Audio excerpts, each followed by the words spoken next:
नमस्कार, स्वदेश आर में स्वागत है। और आज हम बात करेंगे पेटीएम की लिस्टिंग की। जी हाँ, कल भारत का सबसे बड़ा आईपीओ पेटीएम लिस्ट होने वाला है और शेयर बाजार को लेकर के क्या उम्मीद है। विशेषज्ञों का मानना है कि पेटीएम की जो लिस्टिंग है वह लगभग $20 बिलियन के आसपास होगी और $20 बिलियन की मार्केट कैप अगर पेटीएम की होगी तो जाहिर है यह हिंदुस्तान की टॉप 50 कंपनीज के अंदर डे वन में ही क्वालिफाई कर जाएगा। तो जो कंपनी जिस कंपनी की हिस्ट्री 15 साल से भी कम है वह अपने डेब्यू दिन के अंदर ही टॉप 50 कंपनीज में, भारत की टॉप 50 कंपनीज में एंट्री करेगा, प्रवेश करेगा। तो एक हिस्टोरिकल मोमेंट है, एक प्राउड मोमेंट है और हर एंटरप्रेन्योर के लिए यह काफ़ी प्राउड और गर्व का एक इवेंट है। मगर क्या पेटीएम की लिस्टिंग धमाकेदार होगी या पेटीएम की लिस्टिंग अच्छी होगी?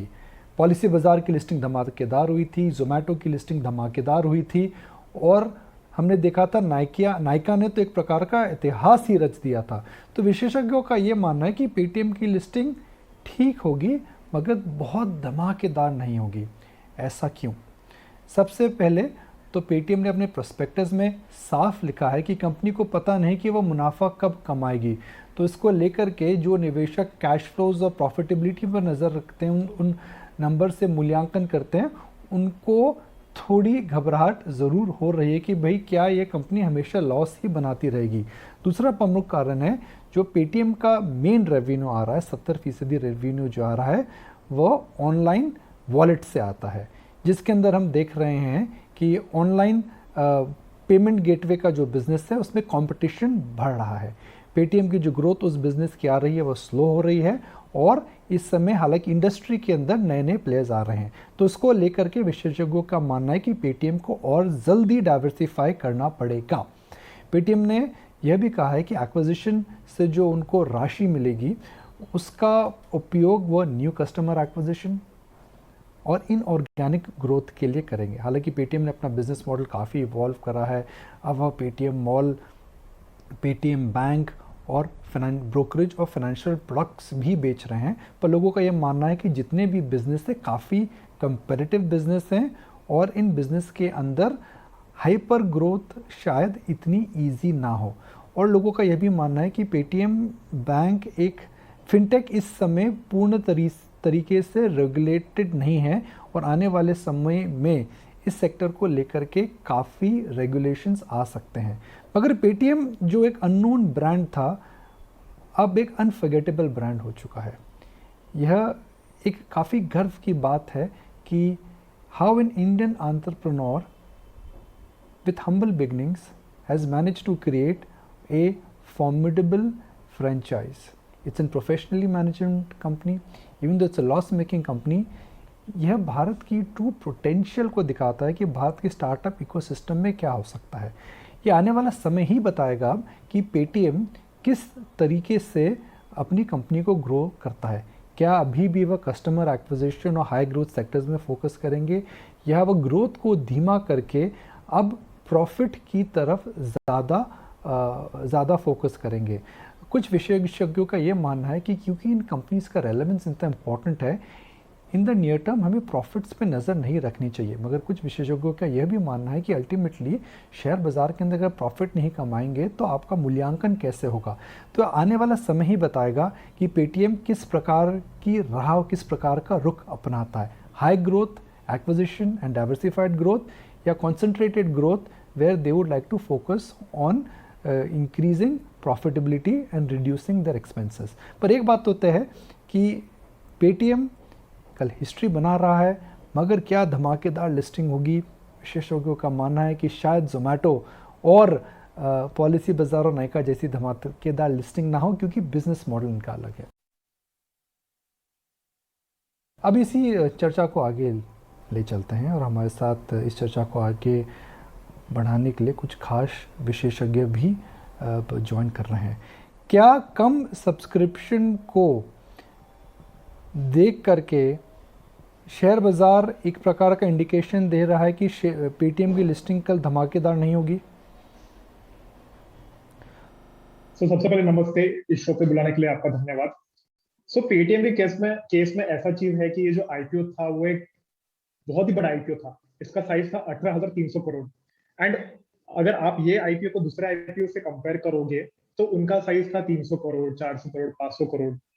सो छोटे आईपीओ में ऐसा हो रहा था कि जैसे ही वो आईपीओ 1 या 2 गुना भर रहा था तो और इन्वेस्टर्स उस पर पाइल अप कर रहे थे। एंड इसलिए आपने देखिए होंगे कि बहुत सारे आईपीओ 200, 300, 400 गुना तक भी सब्सक्राइब हुए हैं ओवरऑल। पेटीएम के केस में सिंस ये बहुत बड़ा आईपीओ था, लोगों ने थोड़ा एक कॉशियस व्यू लिया इस कंपनी पे। बट सिर्फ कम सब्सक्रिप्शन होना इसका मतलब ये नहीं है कि ये कंपनी ओवर वैल्यूड है। Of course that is just one of the reasons. बाकी यूफोरिया, मार्केट की लिक्विडिटी एंड लोगों का व्यू वो कंपनी की तरफ भी मैटर करता है। तो अगर इसकी पेटीएम का बिजनेस मॉडल अलग है और वैल्यूएशंस महंगे हैं, तो क्या लिस्टिंग के दिन ही एक रिटेल निवेशक को इसका शेयर बेच देना चाहिए? इसमें कैसा है कि सबसे पहले लिस्टिंग गेम जैसे आपने बोला कि it is a function of, मतलब ये तो कल ही बता पाएगा कि ये प्रीमियम पे लिस्ट होता है डिस्काउंट पे।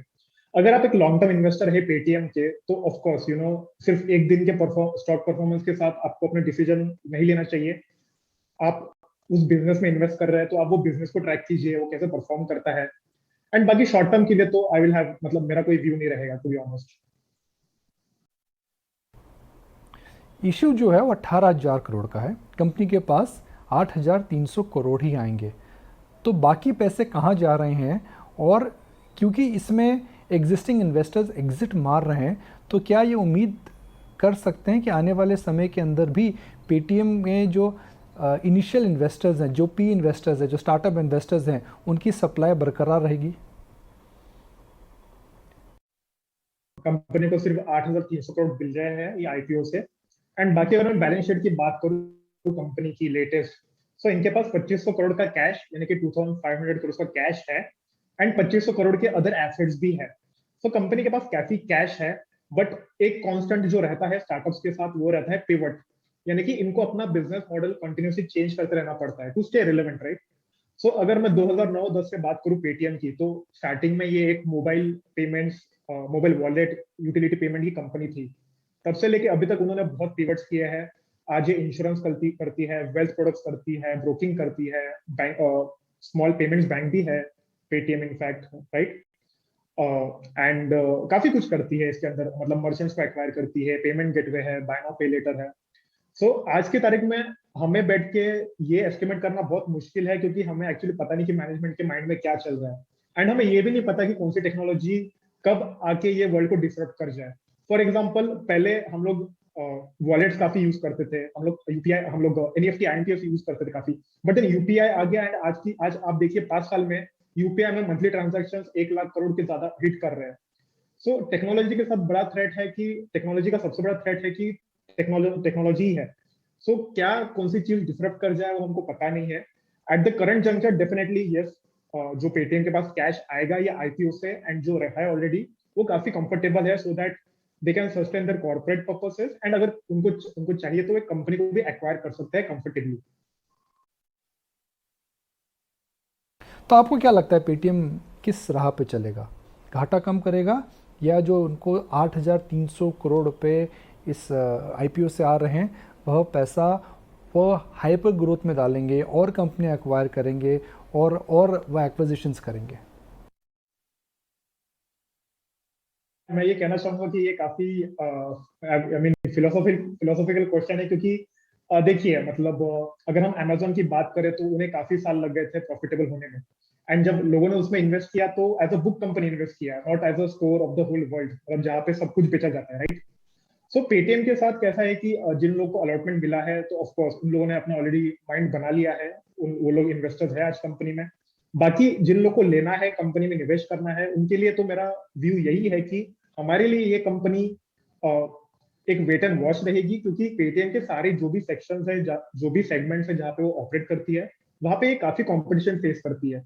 अगर मैं इंश्योरेंस की बात करूँ तो पॉलिसी बाजार है, ब्रोकिंग में जीरोदा है, पेमेंट्स में रेजर पे पाइन है, बाय नाउ पे लेटर में बजाज फाइनेंस है। पेमेंट्स बैंक में कैसा है कि बहुत सारे प्लेयर्स है, बट वो मॉडल को परफेक्ट करना इज अ बिट डिफिकल्ट। हमारे हिसाब से आपको उस सब सेगमेंट में लीडर पकड़ना चाहिए instead of taking Paytm, which is not the number one in all the segments, that is मतलब instead of Paytm जो कि number one नहीं है वो सारे segments में.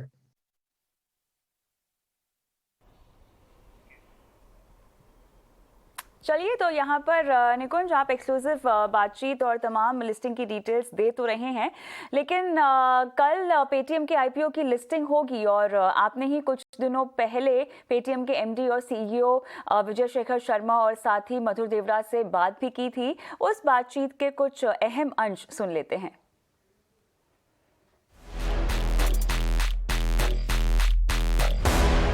विजय, जिन लोगों का ये मानना है दैट पेटीएम एक सिर्फ टेक्नोलॉजी कंपनी है और इस समय एक टेक्नोलॉजी कंपनी बैंक और एनबीएफसी बन रही है और दूसरी साइड बड़ी कंपनियां हैं जैसे बजाज फाइनेंस और दूसरी कंपनियां जो एनबीएफसी फिनटेक बन रहे हैं, तो आखिरकार इस मार्केट के अंदर Vijay, who will be the winner? NBFCs which are trying to become a fintech और fintechs which are trying to be NBFCs? तो निकुंज, मैं आपको एक बात बोलता हूँ, ये बहुत ही इंटरेस्टिंग जर्नी रही है डिफरेंट सेक्टर्स में, इंडस्ट्री के में, जहाँ पे टेक्नोलॉजी कंपनियों ने किसी सेक्टर में अप्रोच करा है. आप रिटेल देखिए, ट्रांसपोर्टेशन देखिए, आप फाइनेंशियल सर्विसेज देख ही रहे हैं, मोबाइल पेमेंट देख ही रहे हैं, और दूसरी तरफ ट्रेडिशनल इंडस्ट्री की कंपनियों ने टेक्नोलॉजी एक्वायर करी है. दोनों लोगों के पास राइट टू विन होता है. ऐसा कुछ भी कमी नहीं है किसी भी एनबीएफसी या बैंक में कि वो मार्केट में कंटिन्यू टू विन ना रहे. मैं तो ये कहूंगा कंटिन्यू टू विन. लेकिन क्या होता है कि इस रेस में कुछ लोग पीछे छूट जाते हैं, और वो टॉप जो आपने नाम लिए उनकी बात तो मैं बिल्कुल कंफर्म कर सकता हूं कि वो तो जीतेंगे, क्योंकि वो मार्केट में विनर हैं, अभी के विनर हैं, और उनके पास अटेंशन और इंटेंशन क्लियर है. लेकिन क्या होता है निकुंज, मार्केट इस तरह से सेगमेंट हो जाता है कि कुछ लोग उसमें लेगर बन जाते हैं, और जो लेगर बन जाते हैं वो मार्केट में से हट जाते हैं, ना कि टॉप लोग हटते हैं. इसी तरीके से एक और नई बात आती है कि मार्केट की ग्रोथ इतनी ज्यादा होती है कि नए लोगों के लिए वहां पे बहुत जगह होती है. तो ये जो आप बोल रहे हैं कि पेटीएम की सक्सेस अगर हो रही है तो फिर क्या उसके पीछे who would be costing it? Answer है कि किसी की कॉस्ट का कोई टेंशन नहीं है दोस्त. आई मीन सबसे बढ़िया बात यह है कि भारत की जो ग्रोथ है और भारत में जो फाइनेंशियल सर्विसेज की नीड है और जो इंक्लूजन कस्टमर जिसकी हम बात करते हैं, हमने बात करी हुई है कि हम 50 करोड़ कस्टमर को पेटीएम प्लेटफॉर्म पे लाएंगे. उस कस्टमर को लाने के लिए तो इस देश में बहुत ज्यादा बड़ा मार्केट है. आपको बिल्कुल to win, for Paytm to win, nobody else has to lose. That I can definitely say this. It's not a zero sum game. It's a country that is growing. It's an industry that has an obligation. It's such a good point. And it is even more important to know that everybody can win. We want to be the accelerator of the change. हम वो change agent बनना चाहते हैं जो इस देश में financial services को उन 50 करोड़ लोगों के पास लेके जाएगा, जिसके बाद भारत की जो हम एक्सपेक्टेशन करते हैं ग्रोथ, जो हम जीडीपी ग्रोथ करते हैं, वो हो पाएगी.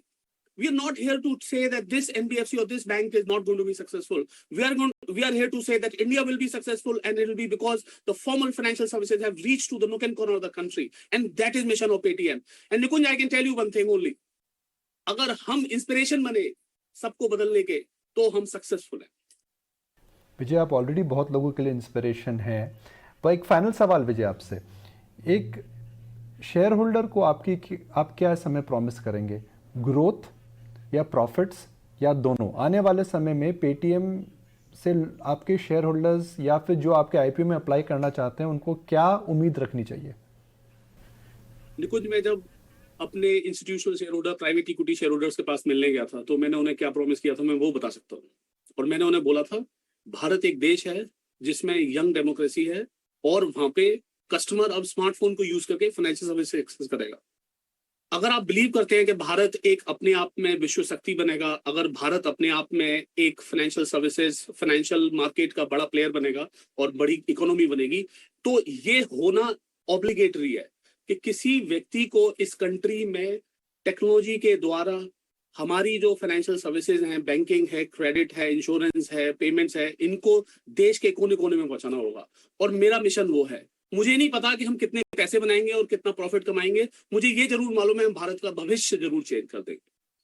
You're not investing in a company that will be benchmarked upon its success on revenue it makes and profit it makes. You're investing potentially in a company which will change the face of a country's access of financial services.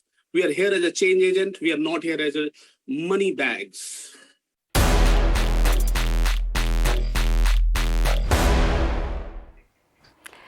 चलिए, तो अब इतनी सारी exclusive चर्चा के बाद बात करते हैं शेयर बाजार में आज हुए कारोबार की। बाजार में आज भी आखिरी घंटे में हमने बिकवाली बढ़ते हुए देखी है। निफ्टी 100 अंक की गिरावट के साथ 17,900 के नीचे फिसल गया है। सेंसेक्स में भी 300 अंकों से ज्यादा की कमजोरी हमने देखी है। कैसा रहा आज का कारोबार, कहाँ रही ज्यादा गिरावट, तमाम डिटेल्स दे रहे हैं हमारे सहयोगी शरद दुबे। सबसे पहले ये जो है ऑलमोस्ट रिपीट टेलीकास्ट कह सकते हैं जो कल के सेशन में देखने मिले थे, और आज भी आखिरी आधे घंटे में फॉल जो है ज़्यादा बढ़ गई थी। ओवरऑल देखें तो निफ्टी जो है ऑलरेडी साइकोलॉजिकल लेवल जो 18,000 पॉइंट्स का था ऑलरेडी वो कम जो है कल क्लोज हुआ था, और आज जो 100 बेसिस पॉइंट्स की और गिरावट देखने मिली और लगभग 17,900 पे आके जो है बंद हुई। निफ्टी बैंक में भी एक टाइप से प्रेशर देखने मिला, 265 पॉइंट्स का एक गिरावट देखने मिला और वो भी लाल निशान में बंद हुआ। सेंसेक्स भी 60,000 के नीचे था। तो ओवरऑल जो है याद रखिए कल एक्सपायरी का दिन है और लग रहा है मार्केट सेंटिमेंट जो है टुवर्ड्स नेगेटिव साइड जा रहे हैं। आपने पूछा था कि बेस्ट परफॉर्मिंग इंडेक्स कौन था, तो वो ऑटो सेक्टर के इंडेक्स थे, और ऑटो सेक्टर के स्टॉक्स में भी आप ऑटो एंसिलरी स्टॉक्स भी कह लीजिए ब्रॉडर मार्केट्स में उन्होंने भी एक अच्छा परफॉर्मेंस दिया था। ये लगातार दूसरे दिन जो सेमीकंडक्टर की इश्यूज हो रही है ऑटो स्पेस में उसको एड्रेस किया जा रहा है और फॉरेन ब्रोकरेजेस ने अपग्रेड्स भी देना शुरू कर दिए, तो उसके कारण ऑटो स्पेस में एक अच्छी मूवमेंट देखने मिल रही है। बाकी सारे सेगमेंट्स में जो है एक टाइप से रेंज बाउंड रही हैं, कुछ फ्लैट रहे हैं और कुछ नेगेटिव रहे हैं, लेकिन जो वर्स्ट परफॉर्मर्स रहे हैं यहाँ पे सबसे ज़्यादा मुनाफा वसूली देखने मिली है वो है आपके फार्मा पैक और आपके रियल्टी पैक। इन दोनों में 1% से ज़्यादा इनके सेक्टोरल इंडेक्सेस में गिरावट आज दिन के ट्रेड में देखने मिली। इसके अलावा छुटपुट एरियाज़ में अच्छे स्टॉक्स में डील बेस्ड स्टॉक्स जैसे तानला प्लेटफॉर्म्स में एक अच्छी मूवमेंट देखने मिली है। उसके अलावा जेम एंड ज्वेलरी स्टॉक्स ले लीजिए या आप कपड़े के स्टॉक्स ले लीजिए, एपरल के, तो इनमें भी थोड़े बहुत जो है तेज़ी देखने मिली है ब्रॉडर मार्केट्स में। अब और लेकिन सबसे इंपॉर्टेंट बात रहेगी कि कल के पेटीएम की आईपीओ की लिस्टिंग है, ये इंडिया की सबसे बड़ी लिस्टिंग होने वाली है 18,300 करोड़ के ऊपर।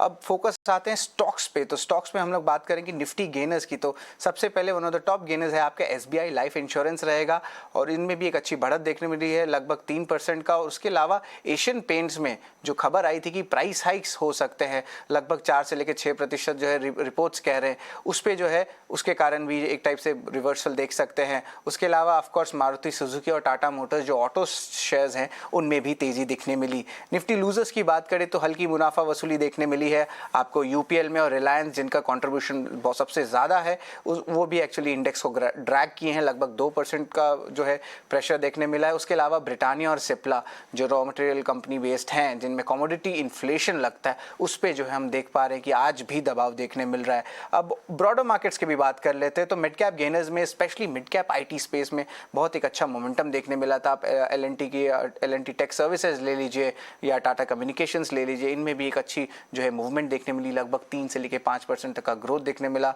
आरती इंडस्ट्रीज और टाटा पावर भी फोकस में थे और उनमें भी लगभग 3% का ग्रोथ देखने मिला। टाटा पावर जो ऑब्वियसली फोकस में है, ईवी का थीम चल रहा है और ऑफकोर्स गवर्नमेंट की एक अच्छी अनाउंसमेंट भी आई थी कि जो long term power purchase agreements हैं उस पर सिर्फ अब कोल नहीं रहेगा, रिन्यूएबल एनर्जीज को भी डाला जा सकता है बिना कोई नई एग्रीमेंट में घुसने के लिए। तो वो देख सकते हैं पॉजिटिव मोमेंटम पावर स्टॉक्स में एज अ होल भी देखने मिला था। और मिड कैप लूजर्स की बात कर लेते तो हमने पहले कहा था कि मुनाफा वसूली चल रही थी रियल एस्टेट पैक में, because of course the valuation भी थोड़े महंगे हुए हैं और वहाँ पे गोदरेज प्रॉपर्टीज जो मार्केट का लीडर है उनमें जो है एक टाइप से दबाव देखने मिला था उनके स्टॉक प्राइस में। और उसके अलावा जो आपके धनी सर्विसेज है, JSW एनर्जी है और ट्रेंट है, इनमें भी दिन में जो है दबाव देखने मिला था। ओवरऑल मार्केट्स का सेंटिमेंट नेगेटिव रहेगा और लगातार दूसरे दिन जो है प्रेशर देखने मिल रहा है। तो कल बहुत इंटरेस्टिंग होगा कल एक्सपायरी में क्या होता है। और याद रखिए पेटीएम का सबसे बड़ा आईपीओ इंडिया का भी कल लिस्ट हो रहा है।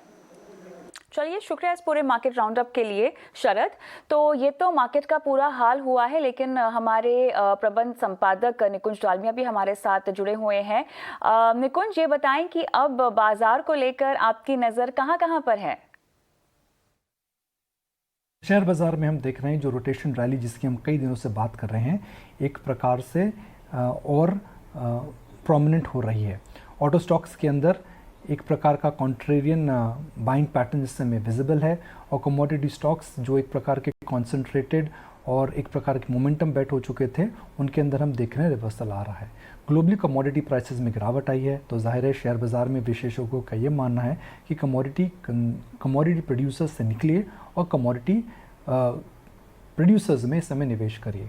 ग्लोबली डॉलर इंडेक्स जो एक प्रकार का इंडिकेटर होता है, एक प्रकार का सूचकांक होता है कि किस प्रकार से इमर्जिंग मार्केट और कमोडिटी मार्केट मूव करेंगे उसमें स्ट्रेंथ आ रही है, क्योंकि विशेषज्ञों का मानना है कि यूएस इकॉनमी दिन दुगनी रात चौगनी तरक्की कर रही है, वहाँ पे नॉर्मलाइजेशन हो रहा है, जिसको लेकर के अमेरिकी डॉलर इंडेक्स जो है इस समय काफ़ी मजबूत है। और जब अमेरिकी डॉलर इंडेक्स मजबूत होता है तो अक्सर इमर्जिंग मार्केट्स और कमोडिटी मार्केट्स में मंदी आती है। और इसी बात को लेकर के इस समय हम देख रहे हैं कि मेटल स्टॉक्स, कुछ सिलेक्ट रिसोर्स कंपनीज़ में और कमोडिटी स्टॉक्स के अंदर एक मंदी का रुख है, और कमोडिटी कंज्यूमर्स जहाँ की ऑटो हो गए, कैपिटल गुड कंपनीज़ हो गई, सिक्लिकल और इंडस्ट्रियल कंपनीज़ हैं, उनके अंदर तेज़ी का रुख है। हालांकि हम बात कर सकते हैं कि शेयर बाज़ार की निफ्टी में इस हफ्ते कोई बहुत बड़ा मूवमेंट नहीं आया है, मगर मैं इसको पॉजिटिव ही बोलूँगा, बिकॉज इतनी बड़ी रैली के बाद अगर शेयर बाज़ार 17 से 18 हज़ार के उस रेंज में कंसोलिडेट कर रहे हैं, 16 से 18 हज़ार की रेंज में कंसोलिडेट कर रहे हैं, तो एक प्रकार का indication that markets want to consolidate but they want to fall less. Bull market के अंदर दो चीज़ें होती हैं, डायरेक्शन एंड पेस। तो डायरेक्शनली आप ऊपर हैं, आज नहीं तो कल, कल नहीं तो परसों, directionally market will go higher. मगर जो पेस है वह पेस में इस समय हम देख रहे हैं धीमापन आ रहा है, और ये वाजिब सी बात है, because this year India is the third best big market in the world. दो ही बाज़ार हैं जिन्होंने हमसे, दो ही बड़े बाज़ार हैं जो इस साल हमसे ज़्यादा आउट परफॉर्म या उन्होंने हमसे ज़्यादा रिटर्न दिया है, सऊदी अरेबिया और रशिया, क्योंकि क्रूड प्राइसेस में तेज़ी आई थी। मगर India despite importer of crude, हम देख रहे हैं कि उसने किस प्रकार का आउट परफॉर्मेंस कर रहा है। तो हमें खुश होना चाहिए कि मार्केट कंसोलिडेट कर रहे हैं, ना कि चिंतित होना चाहिए कि मार्केट इस समय क्यों एक प्रकार का उछाल या फर्दर अपसाइड नहीं दिखा रहे हैं। बिल्कुल, शुक्रिया अपना नज़रिया हमें समझाने के लिए निकुंज। आगे बढ़ते हैं। मार्केट की उठापटक के बीच आने वाले दिनों में आईटी सेक्टर, बैंक सेक्टर पर लोगों की नज़र है। वहीं लोग इन सेक्टर्स में किस तरह से निवेश करें, इसको लेकर मैराथन ट्रेडर्स एडवाइजरी के सीईओ अतुल सूरी का क्या नज़रिया है, आइए आपको बताते हैं। तो हिस्टोरिकली हमने देखा है कि जब एक मार्केट एक क्रैश से निकलता है, जो सेक्टर फर्स्ट ब्रेकआउट्स करते हैं, अर्ली ब्रेकआउट्स होते हैं, वहां पे आप बहुत बार लीडरशिप देखते हैं। तो हमारा अंडरस्टैंडिंग है कि इस बुल मार्केट में सबसे आउट परफॉर्मिंग थीम या sector is going to be IT. सबका वेटेज जो है सबसे ज्यादा बैंक्स पे है, कंसेंसस बुलिशनेस बैंक्स पे है। Banks will do well, but अगर as a investor my job is to outperform, ये आउट परफॉर्मेंस मुझे लगता है कि आईटी में आएगी। बिकॉज जैसे मैंने कहा, हमने रिसर्च किया है, हमने स्टडीज की है कि जो फर्स्ट ब्रेकआउट सेक्टर होता है that becomes a leader. Number 2, आप देखिए कि अभी 1-1.5 महीने से कंसोलिडेशन हो रहा है। आप देखेंगे आईटी स्टॉक्स में ज्यादा करेक्शन नहीं है, ये बल्कि वापस लाइफ टाइम हाई तक पुश हो रहे हैं। This is the characteristics of a leader. एक करेक्शन में भी वो ज्यादा करेक्ट नहीं होते हैं, because there are people waiting to buy. और तीसरी बात, भाई आप अपने आजू बाजू देखिए, आप देखिए क्या हो रहा है, हमारी जिंदगी में क्या फर्क पड़ रहा है। हमारी जिंदगी में फर्क पड़ रहा है टेक्नोलॉजी में। आप घर पे एंटरटेनमेंट कर रहे हैं या आप शॉपिंग कर रहे हैं, आप अपने आईपीओ मार्केट देख लीजिए। So the most exciting space happening in the world, biggest wealth creation in the world is technology. आज टेस्ला, अगर आप एलॉन मस्क की बात करें या अमेजॉन की बात करें, ये एक ऑटो कंपनी है, कंजम्पशन कंपनी है, बट अल्टीमेटली इनका जो डिफरेंस हुआ है वो टेक्नोलॉजी से हुआ है। तो मुझे लगता है कि ये बाजार की, महीने की, साल की छोड़िए, ये हमारे लाइफ टाइम में हमारी जनरेशन का सबसे बड़ा स्ट्रक्चरल थीम जो हो रहा है वो टेक्नोलॉजी में हो रहा है। और द ब्यूटी इज कि India is in the forefront of that, and even better for investors is we have a big choice. So हमारे पोर्टफोलियो में we have a strong bias towards technology. और हमें लगता है ये जो सरताज है, जो एक बैंकिंग में रहा है ओवरवेट का, ये सरताज जो है, जो 2015 से 2020 तक जो आउट परफॉर्मेंस था, ये अब बैंकिंग से लेके ये सरताज चला जाएगा आईटी के हिसाब से, और उनके सर पे आ जाएगा ये। इसके अलावा एमएनजी इन्वेस्टमेंट्स के पोर्टफोलियो मैनेजर विकास प्रसाद का कहना है कि पिछले दशक में बाजार का प्रदर्शन बेहतर रहा है, लेकिन ये प्रदर्शन उनकी उम्मीद से कम है। The S&P has outperformed in local currency terms, the Nifty, and in dollar-adjusted terms even more so. The Nikkei, which is probably a surprise to people at the time, if you remember that they had just gone through the earthquake, 10 years later, the Nikkei is also up about 3x. I think, yes, the market has done very well over the past decade, but most of that performance has come just in 3 years, 2014, 2017, and then this is one of those years.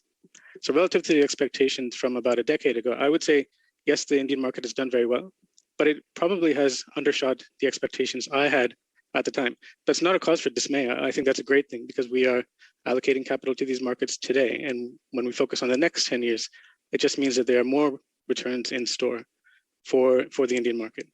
Now, why do I talk about multi-year horizons? A, because that's the horizon on which our firm invests, but also B, I think when you look at when these big performance years come, it's impossible to predict. We could have another year in 2022 that is just as good, if not better than this year. It could be a down year relative to 2021. बाकी खबरों में CII की global economic policy summit में वित्त मंत्री ने कहा है कि कोविड के बाद भारत की अर्थव्यवस्था ने जोरदार वापसी की है और बाजार में जबरदस्त डिमांड भी बढ़ी है। वहीं वित्त मंत्री ने सरकारी बैंकों की भी जमकर तारीफ की। If only the chip shortage was not there, and if only the shipping liners and container shortage was not there, you'd still have even the passenger cars, two-wheelers, all being sold in a big number. Mobile phones. Demand exists, people want them.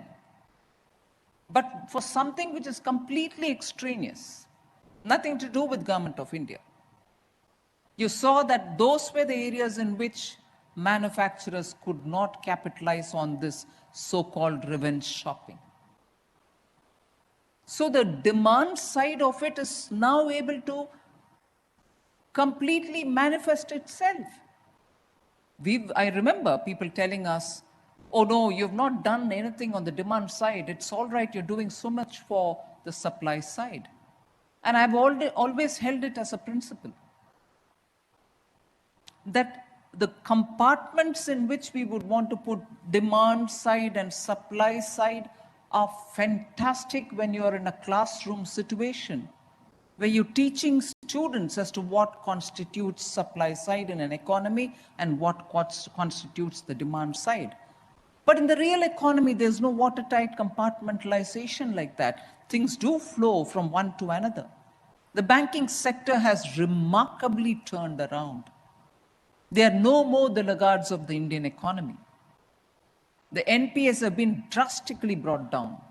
The recoveries are on a high within the last 1 year. I'm not giving you the data, I'll share it with you. I don't want to bore you with the numbers. But the sum of the story is NPAs down, recoveries going up. More than 10,000 crores have been raised by the banks, public sector banks, from the market. They're not looking at government to fund them for, do recapitalize us, we are short of money. No. And just in the last 3 weeks, ending Deepavali, banks went on a credit outreach program, which we had announced, saying from the 15th of October, banks will go out and extend loans to everybody who want, because we want demand to be up. Because when I did announce this in Mumbai, when I was reviewing the banks, we still wanted demand to pick up. More than 75,000 crores have been distributed to 4 or 5 different categories. एक और वित्त मंत्री chip की कमी को लेकर चिंतित हैं, तो वहीं मार्केट के दिग्गजों को उम्मीद है कि जल्द ही इस किल्लत से निजात मिल सकती है। हमसे खास बातचीत में एमएनएम के ईडी राजेश जेजुरीकर ने पहले ही कहा था कि अक्टूबर-नवंबर में स्थिति सामान्य हो जाएगी।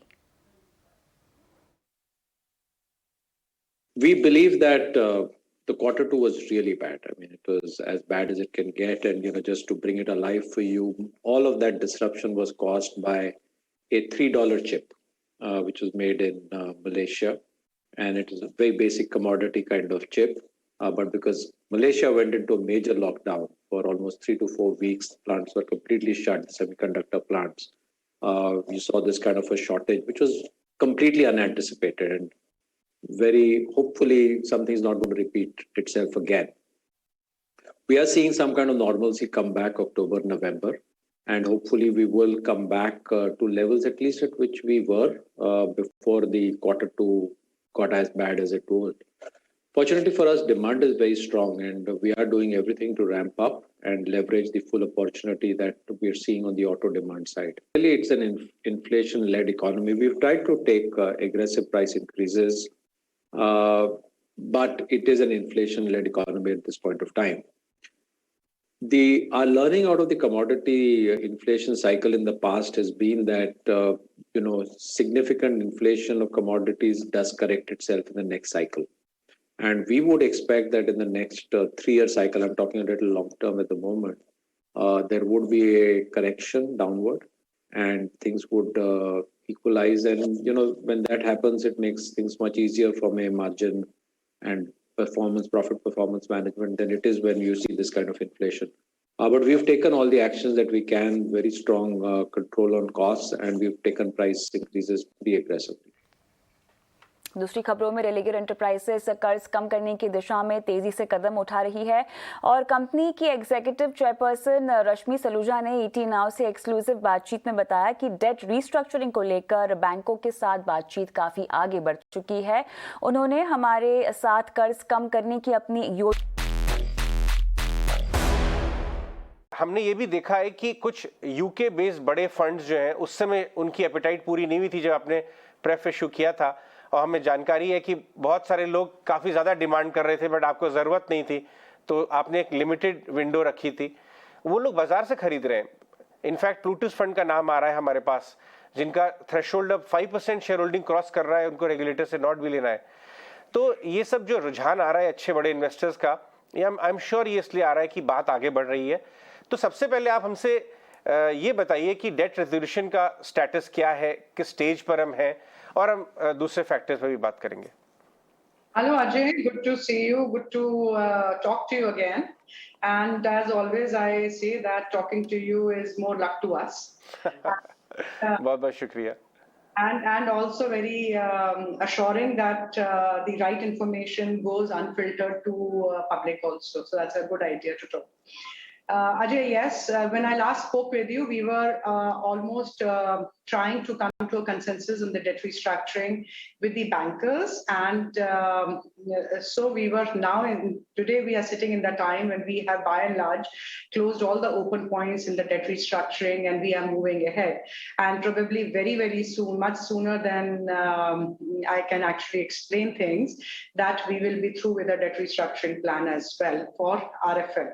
And that is definitely going to be a very big boost. And I also take an opportunity to thank my regulators and the lenders on which the policy was made, and we have executed based on that. And it will be one of our first kind of a restructuring like this, where all the lenders have come to a consensus, and it is moving ahead along with sanctioning the additional line. So that's a very encouraging process, not only for everybody else, but it only reinforced the force that shareholders have given to us. Employees have really worked very hard.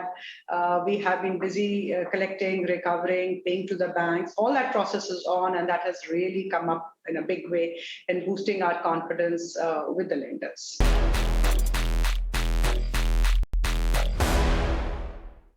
इस exclusive बातचीत के बाद crypto के भ्रामक विज्ञापनों पर सरकार की नाराजगी का असर अब दिखने लगा है। ब्लॉकचेन और crypto assets council crypto currency exchanges के विज्ञापनों के लिए गाइडलाइन तैयार कर रही है। किस तरह से चल रही है तैयारी, ज्यादा जानकारी दे रही है हमारी सहयोगी Kritika. Blockchain and crypto assets council, जिसके मेंबर्स क्रिप्टो एक्सचेंजेस हैं इंडिया की, वो एक ऐसे फ्रेमवर्क और गाइडलाइंस पर काम कर रही हैं जिसके बेसिस पर वो अपनी आने वाले एडवर्टीजमेंट्स निकाल सकते हैं। इस मैटर पे वो लोग एस्की, जो कि advertising standards council of India है, इससे भी मिले हैं ताकि एस्की उन्हें ये सजेस्ट कर सके कि किस तरीके से एडवर्टीजमेंट्स होने चाहिए।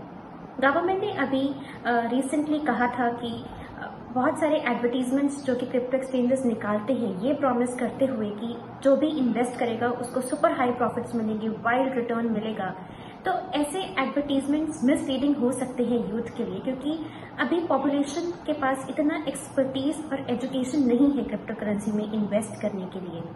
हमने देखा ही है कि पिछले कुछ महीनों में बहुत सारे क्रिप्टो एक्सचेंजेस ने बहुत एग्रेसिव एडवर्टीजमेंट करी है टेलीविजन पर, स्पेशली जब ICC T20 वर्ल्ड कप हुआ था या IPL हुआ था, तो ऐसे कुछ एक्सचेंजेस ने ऐसा भी बोला कि जो भी इन्वेस्ट करेगा उसको बैंक की FD से ज़्यादा बहुत ही मतलब कई मच हायर रिटर्न मिल सकता है।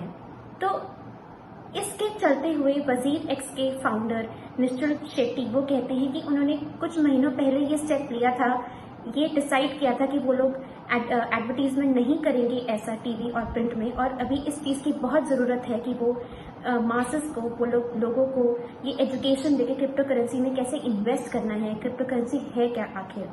इसी तरीके से सात्विक विश्वनाथ जो कि फाउंडर हैं, को फाउंडर हैं यूनोकॉइन के, वो भी ये कहते हैं कि वो हमेशा से ही काफ़ी कॉशियस रहे हैं कि वो क्या मैसेज पुट आउट कर रहे हैं लोगों को, और क्योंकि वो हमेशा से इतने सटल रहे हैं कि वो आगे भी यही करते रहेंगे। तो अब क्रिप्टो एसेट काउंसिल ये गाइडलाइन बना रहा है ताकि सारे क्रिप्टो एक्सचेंजेस एक लेवल फील्ड पर आ जाए और इसी तरीके की कॉन्शियस एडवर्टीजमेंट वो लोग कर सकें जो कि मिसलीडिंग ना हो यूथ के लिए। चलिए इसी के साथ अभी वक्त हो गया छोटे से ब्रेक का। ब्रेक के उस पार बताएंगे मनी मंत्रा में आज क्या, और अब बात करते हैं मनी मंत्रा में आज हुई खास चर्चा की। आज हम आपको बताएंगे देश का पहला ब्लॉकचेन टेक्नोलॉजी वाला म्यूचुअल फंड। जी हां, आप क्रिप्टो करेंसी में अगर निवेश करने में दिलचस्पी रखते हैं तो ब्लॉकचेन टेक्नोलॉजी में आप निवेश कर सकते हैं म्यूचुअल फंड के जरिए। Invesco CoinShares global blockchain ETF fund of fund जो है, इसका NFO खुलने वाला है 24 नवंबर को, और किस तरह से आपको ग्लोबली क्रिप्टो करेंसीज में निवेश करने का मौका मिलेगा इस फंड के जरिए, इसी पे चर्चा हुई है मनी मंत्रा में। देखते हैं।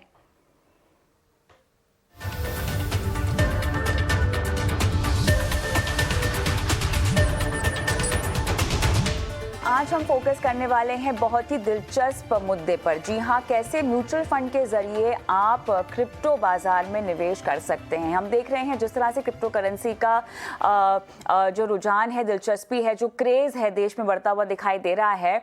अब इस सिचुएशन में अगर आपके पास एक ऐसा फंड आपको मिल जाए जो कि आपको क्रिप्टो या ब्लॉकचेन टेक्नोलॉजी में निवेश करने का मौका देता है, तो कैसा होगा। वो तमाम लोग जो कि क्रिप्टो करेंसी को काफी रिस्की समझते हैं, काफी वॉलेटाइल समझते हैं, उन जैसे निवेशकों के लिए ये बहुत ही बेहतरीन फंड है। इनफैक्ट देश का पहला ऐसा फंड है जो कि आपको ब्लॉकचेन टेक्नोलॉजी में निवेश करने का मौका दे रहा है। और यहां पर मैं बात कर रही हूं Invesco CoinShares global blockchain ETF fund of fund की। जी हां, इन्वेस्को एसेट मैनेजमेंट कंपनी जो है ये NFO लेकर आने वाली है और 24 नवंबर को ये NFO आपके निवेश के लिए खुल जाएगा।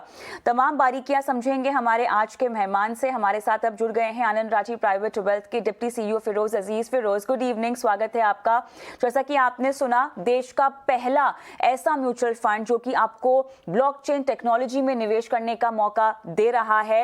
वो तमाम लोग जो कि अब तक सिर्फ सोच ही रहे थे क्रिप्टो करेंसी में निवेश किया जाए या नहीं किया जाए, क्योंकि अभी तक भारत में हम देख रहे हैं कि उसको लेकर एक लीगल फ्रेमवर्क और रेगुलेटरी फ्रेमवर्क आना बाकी है। तो यहाँ पर बात हो रही है Invesco CoinShares global blockchain ETF fund of fund की। फिरोज, सबसे पहले मुझे ये बताएं, मौजूदा क्रिप्टो करेंसी के क्रेज को देखते हुए सेबी ने जो मंजूरी दी है इस फंड ऑफ फंड को, इसे आप कैसे देखते हैं। मेरा ये मानना है कि क्रिप्टो करेंसी एक वेल अंडरस्टूड एसेट या करेंसी है नहीं। सो एक रिटेल निवेशक को मेरे हिसाब से इससे दूर रहना चाहिए प्राइमा फेसी, अनलेस आप बहुत अच्छी तरह से समझते हैं कि क्रिप्टो एक्सचेंजेस क्या होते हैं, उनकी प्रॉफिटेबिलिटी कैसे आएगी, उनके वॉल्यूम्स कैसे बढ़ेंगे, क्योंकि इसमें आप क्रिप्टो पे इन्वेस्ट नहीं कर रहे, उस कंपनियों में इन्वेस्ट कर रहे हैं जो क्रिप्टो की एक्सचेंज लार्जली बनी हुई है। मैं चाहती हूं कि थोड़ा सा हम फीडर फंड क्या है उसके बारे में बताएं दर्शकों को, और साथ ही आयरलैंड डोमिसाइल्ड ETF में ये अपना निवेश करेगा, इसको लेकर भी थोड़ा सा आसान भाषा में हमें समझाइश देनी होगी। लेकिन उससे पहले हम फंड ऑफ फंड की बात कर रहे हैं, किस तरह से ये एक फीडर फंड है और कैसे आप इसमें निवेश कर सकते हैं। ये एक फंड ऑफ फंड है। फंड ऑफ फंड का ये मतलब है कि जो भी इंडिया से पैसे इकट्ठे होते हैं डिफरेंट निवेशकों की, वो पैसे का फंड मैनेजर इंडिया में नहीं होता है। वो जो फंड डोमिसाइल है आयरलैंड में, उसमें ये पैसे रेमिट होते हैं, और जो ऑलरेडी पोर्टफोलियो बना हुआ है उसमें एक एडिशनल परचेज जो हम डोमेस्टिकली कलेक्ट किया जाएगा पैसा, उसको वो एडिशनल परचेज के तौर पे जो एग्जिस्टिंग फंड है उसमें निवेश किया जाता है। चलिए, तो बेहद खास फंड जिसका NFO खुलेगा 24 नवंबर को, आप तमाम डिटेल्स हमारे चैनल के YouTube पर जाके देख सकते हैं। हम आगे बढ़ेंगे। भारतीय अर्थव्यवस्था में कोऑपरेटिव फेडरलिज्म की वकालत करने वाले तो कई नाम हैं, लेकिन इन नामों में से एक नाम ऐसा है जिन्होंने PSU की स्ट्रैटेजिक इन्वेस्टमेंट पर जोर दिया है, जिसकी झलक हम एयर इंडिया के डिसइन्वेस्टमेंट में देख रहे हैं। हम बात कर रहे हैं अरविंद पनगड़िया की, और दुनिया की इकोनॉमी की दिशा तय करने वाली कई संस्थाओं के साथ भारत के नीति आयोग के उपाध्यक्ष रह चुके हैं अरविंद पनगड़िया, और इनको हमने चुना है हमारा आज का स्वदेश हीरो।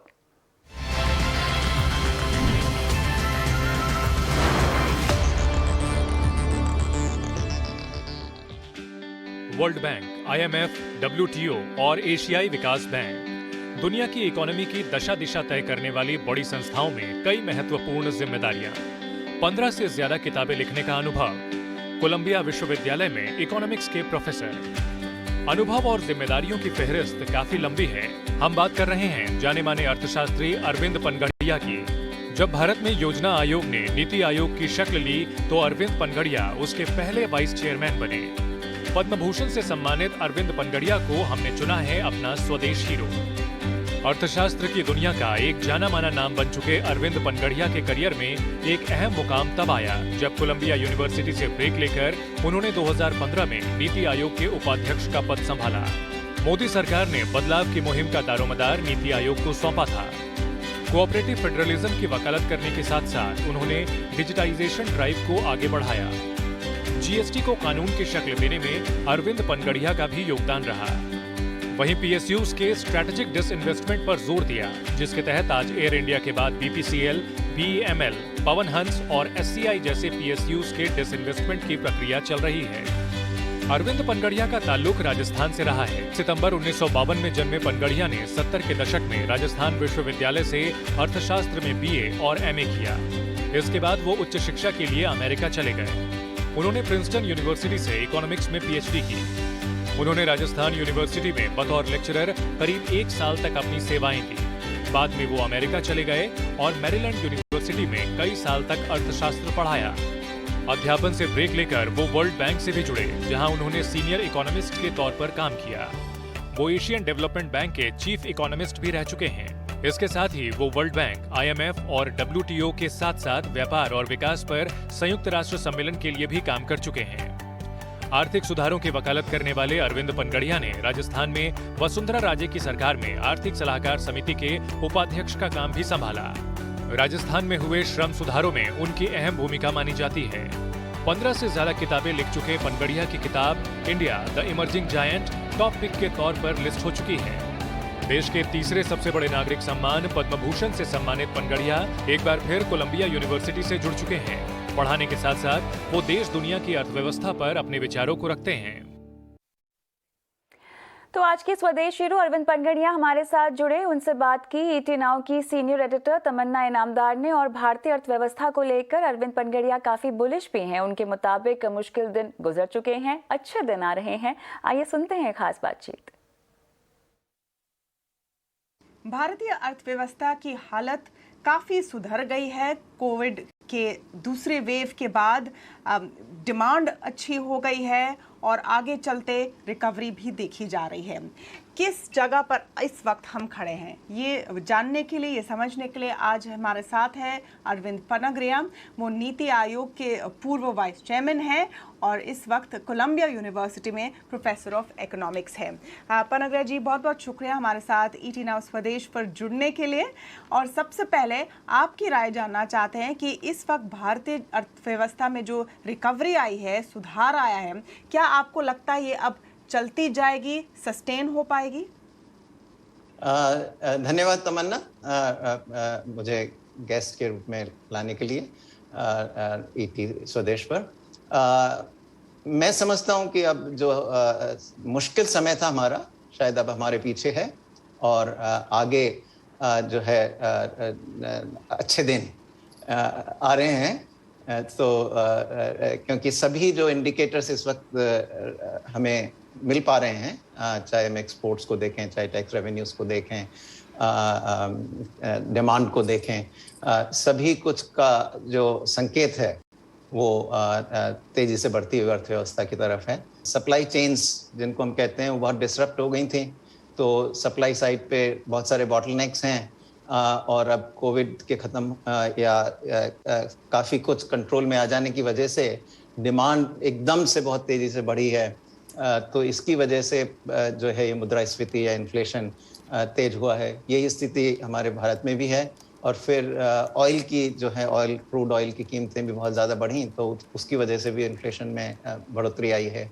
तो फिर भी मैं समझता हूँ कि ये अमेरिका में शायद इस वक्त ज़्यादा चिंता का विषय है, पर भारत के लिए अभी तक ये मैं नहीं समझता कि इतना विशेष कोई चिंता वाला विषय है, क्योंकि अभी भी हम 6% के नीचे हैं। वो हमारा जो inflation target reserve bank of India को दिया हुआ है वो 2 से 6% के बीच का दिया हुआ है। तो अभी भी विद इन टारगेट हम हैं। मैं नहीं समझता कि समय आ गया है कि रिजर्व बैंक इंटरेस्ट रेट्स बढ़ाए, क्योंकि अभी भी हमारा इन्फ्लेशन जो मैंने कहा कि 6% के नीचे है, तो ये टॉलरेंस लेवल है हमारा, क्योंकि हमारी अर्थव्यवस्था जो है बहुत तेज़ी से ग्रो करने वाली है, डेवलपिंग कंट्री है। जीडीपी की बात करते हैं। पिछले तिमाही में काफ़ी बड़ा जंप था भारत के लिए, ऑलमोस्ट 20% जंप था, लेकिन ये एक लो बेस पर था जहां हम 24% नीचे गए थे लॉकडाउन के तिमाही के एवज में, जब कंपेयर आप करते हो। अगर मैं आपसे पूछूं कि प्री पेंडेमिक ग्रोथ तक पहुंचने में और कितना समय है, तो इसका जवाब आपका क्या होगा?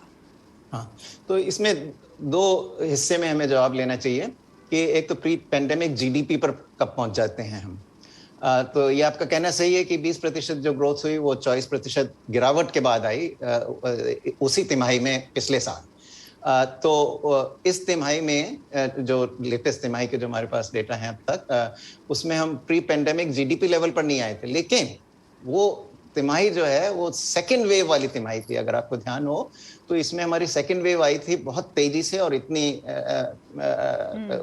ऊंची ये वेव थी, इसका इम्पैक्ट इतना गजब का था।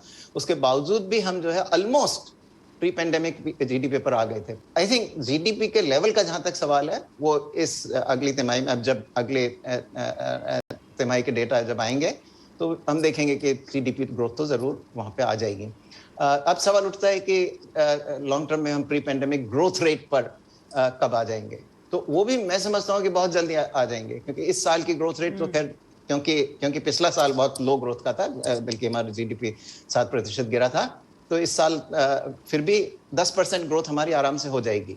सो प्री पेंडेमिक जीडीपी के भी काफी ऊपर आ जाएगा और ग्रोथ रेट तो 10% हो ही जाएगी। सवाल ये है कि उसके अगले साल क्या होता है, जब नॉर्मल ईयर के ऊपर कितनी ग्रोथ होती है। तो वो अभी आप देखिए कि इवन जो हैं कंजर्वेटिव ऑर्गेनाइजेशंस हैं, इंटरनेशनल मॉनेटरी फंड वगैरह, 8.5% की ग्रोथ वो लोग खुद प्रेडिक्ट कर रहे हैं ये अगले साल के लिए, कि अभी तो 21-22 चल रहा है, 22-23 के लिए जो कर रहे हैं, सॉरी इस वक्त हम 21-22 में चल रहे हैं, तो उसके लिए तो करीब मैं कह रहा हूँ कि आराम से 10% के ऊपर हम जाएंगे। पर अगले साल उसके जो है 8.5% इवन IMF जो है डिक्लेयर कर रहा है। तो ये सारे, और रिजर्व बैंक की भी फोरकास्ट काफ़ी इसी दिशा में है। तो सभी फोरकास्ट को देखते हुए मेरा अपना मानना ये है कि वो ग्रोथ रेट जो है रेस्टोर हो जाएगी। सो ये हमारे प्री पेंडेमिक ग्रोथ रेट्स हैं, ये जो हम 8-8.5 की बात कर रहे हैं, ये प्री पेंडेमिक से भी हायर ग्रोथ रेट्स हैं।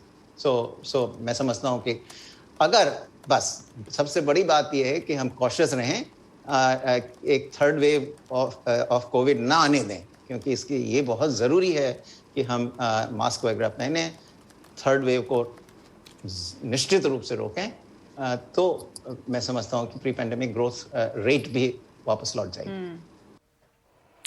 अब रुक करेंगे दूसरी बड़ी खबरों की ओर। दिल्ली में वायु प्रदूषण को नियंत्रित करने में अभी तक दिल्ली की केजरीवाल सरकार हो या फिर केंद्र सरकार, सभी विफल रहे हैं। सरकार की ओर से भले ही कुछ भी दलील दी जा रही हो, लेकिन देश का सुप्रीम कोर्ट बढ़ते वायु प्रदूषण को लेकर काफी गंभीर है। आला अदालत ने साफ तौर पर एक बार फिर कहा है कि 24 नवंबर तक दिल्ली और केंद्र की सरकार वायु प्रदूषण को कम करने की दिशा में कारगर कदम उठाए, वरना वो सख्त निर्देश लेने से गुरेज नहीं करेगा। और मामले पर विस्तार से जानकारी दे रहे हैं हमारे सहयोगी अभिमन्यु। सुप्रीम कोर्ट ने ये अपना रुख साफ किया और कहा कि वह निर्देश जारी करने से नहीं कतराएंगे अगर अगली सुनवाई की तारीख यानी कि 24 नवंबर तक दिल्ली में वायु प्रदूषण की स्थिति पहले से बेहतर नहीं हो जाती। तब तक केंद्र सरकार और राज्य सरकारों को ये निर्देश दिए गए हैं कि जल्द से जल्द इस तरह के मेजर्स इंप्लीमेंट किए जाएं जिसके चलते वायु प्रदूषण की दर कम की जा सके। सुप्रीम कोर्ट ने यह साफ कहा कि वह किसानों पर किसी भी तरह का जुर्माना नहीं लगाना चाहते और उन्होंने राज्य सरकारों को यह कहा कि किसानों को और सहूलियतें मुहैया कराई जाएं ताकि वे पराली जलाने की बजाय उसे काटने पर ध्यान दे सकें।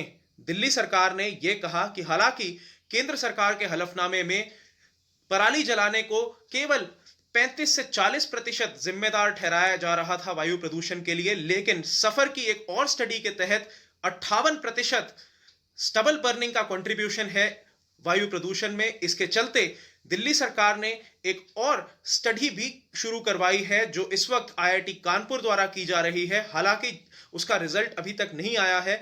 दिल्ली सरकार ने यह भी कहा कि ऑड इवन लगाने का तभी कुछ फायदा हो सकता है अगर NCR के शहरों में भी ऑड इवन लगाया जाए, अन्यथा केवल दिल्ली में गाड़ियां रोक पाएंगी और बाहर से दिल्ली में हर नंबर प्लेट की गाड़ियां जब तक आती रहेंगी तब तक वायु प्रदूषण की दर कम करना काफी मुश्किल रहेगा। देश की राजधानी दिल्ली में अब शराब के लिए पहले की तरह भीड़-भाड़ या मारामारी नहीं होगी, क्योंकि आज से नई आबकारी नीति लागू हो गई है जिसके तहत अब प्राइवेट प्लेयर ही शराब की बिक्री कर सकेंगे और इसके लिए भी कई नियम बनाए गए हैं। एक रिपोर्ट। शराब की दुकानों का वो नजारा तो आपने देखा ही होगा जब एक छोटी सी खिड़की पर शराब के लिए भीड़-भाड़ उमड़ती थी और मारामारी रहती थी। लेकिन दिल्ली में आज से ऐसा नहीं होगा, क्योंकि नई आबकारी नीति लागू होने के बाद दिल्ली में करीब 850 निजी शराब बिक्री केंद्र संचालित होंगे, जहां से लोग अपनी पसंद की शराब टेस्ट भी कर सकते हैं और खरीद भी सकते हैं। नई नीति में खुली शराब बिक्री के लिए भी लाइसेंस दिए गए हैं, जिसमें रेस्तरां और बार भी शामिल हैं, जहां संगीत के साथ शराब का भी टेस्ट लिया जा सकेगा। नई दुकानें सुबह 10 बजे से रात 10 बजे तक खुली रहेंगी, जबकि एयरपोर्ट पर दुकानें दिन भर खुली रह सकती हैं। नई नीति के तहत शराब विक्रेता MRP से ज्यादा दामों पर भी शराब बेचने के लिए स्वतंत्र हैं। साथ ही उन्हें स्टोर में वाइन सहित कम से कम 50 इंपोर्टेड शराब ब्रांड का स्टॉक करना होगा, जिससे शराब करीब 10% महंगी हो सकती है। हालांकि नई व्यवस्था के पहले दिन राजधानी में शराब की उपलब्धता पर थोड़ा असर पड़ सकता है। ET नाउ स्वदेश। BCCI के अध्यक्ष सौरव गांगुली को ICC में बड़ी जिम्मेदारी मिली है। उनको ICC की क्रिकेट समिति का चेयरमैन बनाया गया है। अनिल कुंबले के पद पर 9 साल पूरे करने के बाद गांगुली को ICC की क्रिकेट समिति के अध्यक्ष के रूप में चुना गया है और गांगुली को समिति में पर्यवेक्षक के पद से प्रमोट किया गया है। IRCTC ने मुंबई सेंट्रल रेलवे स्टेशन पर अपना पहला POD कॉन्सेप्ट रिटायरिंग रूम शुरू कर दिया है और भारतीय रेलवे में अपनी तरह का पहली व्यवस्था है ये। इस POD होटल में यात्रियों के लिए तमाम सुविधाएं उपलब्ध हैं। इसके अलावा यहाँ का किराया भी काफ़ी कम है। यहाँ पैसेंजर गेस्ट 12 से 24 घंटे तक के लिए ठहर सकते हैं और यहाँ रुकने का किराया 999 रुपये से लेकर 1999 रुपये तक होगा। वहीं प्राइवेट POD का किराया 1249 रुपये से लेकर 2499 रुपए तक का होगा। फिलहाल ऐसे 48 POD रूम तैयार किए गए हैं। इनमें प्राइवेट और क्लासिक POD भी शामिल है। महिलाओं के लिए अलग से यहाँ पर पैड बनाए गए हैं। इसके अलावा दिव्यांग लोगों के लिए भी स्पेशल POD तैयार किए गए हैं। और इसी के साथ स्वदेश आर में इतना ही। दीजिए इजाजत। नमस्कार।